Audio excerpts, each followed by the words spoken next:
a preguntarle al pueblo si quieren o no un proceso que en medio de una 350, que es rebelarse contra una dictadura, ¿cómo le vamos a consultar si queremos o no hacer un proceso que hemos estado denunciando es anticonstitucional, de acuerdo a los documentos, a la Constitución venezolana?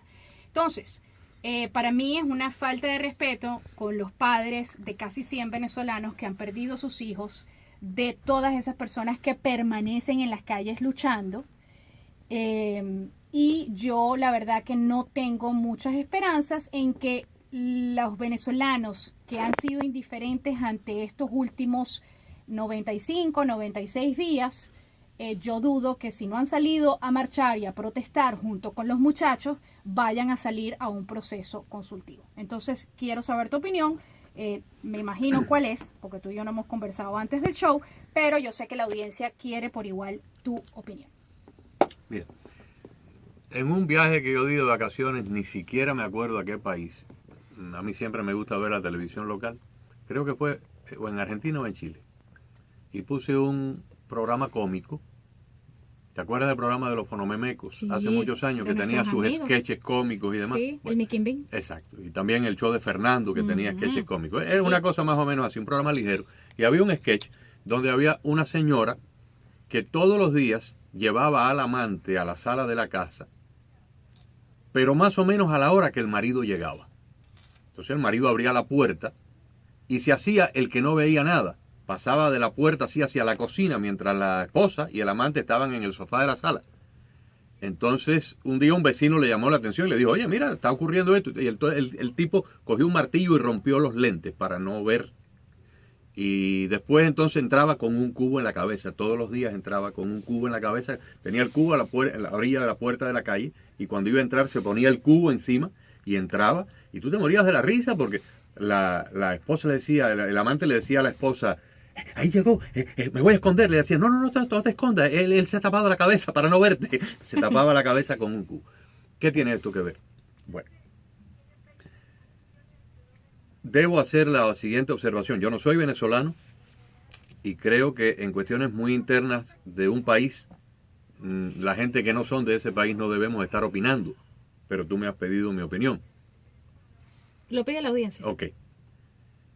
Yo creo que en Venezuela hay gente que está pasando por el síndrome de no ver lo que está ocurriendo en el sofá y ya han recurrido hasta cosas tan ridículas como poner la cabeza dentro de un cubo para ignorar una realidad muy dolorosa, pero es una realidad contundente, porque en algunos otros lugares hay líneas sutiles entre estados dictatoriales y estados democráticos. Tú conversas con algún ecuatoriano y dependiendo de dónde esté en el espectro político, te puede argumentar que el gobierno de Correa fue un gobierno de visos dictatoriales. Correa persiguió a los periodistas opositores, Correa cerró medios de prensa, Correa metió en la cárcel a gente que era contraria a él, Correa confiscó medios de comunicación pero y demás. no eran este tipo de delincuentes Pero que tenemos Correa, en Venezuela. exactamente. Entonces, al mismo tiempo, tú hablas con alguien que era un correísta, pero si Correa era un paladín de la democracia. Entonces, eran cosas medias sutiles, medias nebulosas. Enmascarado. Lo que hizo Chávez. Lo mismo en Bolivia. Era enmascarado dentro de la democracia. Exacto. Entonces, la gente, pues, tú no podías llamarlo abiertamente dictadura porque no lo era en aquel entonces. En Bolivia lo mismo ha ocurrido durante los periodos de gobierno de Evo Morales y en Nicaragua igual con el sandinismo y demás. Lo que está ocurriendo en Venezuela es un acto ya patente, flagrante, a lo descarado, de un gobierno dictatorial, de un gobierno delincuente y de un gobierno represivo. El pueblo apoya una elección, van a la elección, el gobierno pierde la elección, el pueblo elige a la asamblea, le da el control a los opositores de la Asamblea Nacional. ¿Y qué ha ocurrido de ahí para acá? El Tribunal Supremo, que está integrado por títeres del gobierno, cada vez que la Asamblea Nacional se ha pronunciado en algo que directa o indirectamente es contrario al gobierno, el Tribunal Supremo dice que la Asamblea es ilegal. Ahora resulta que la fiscal del país, que es la máxima autoridad jurídica,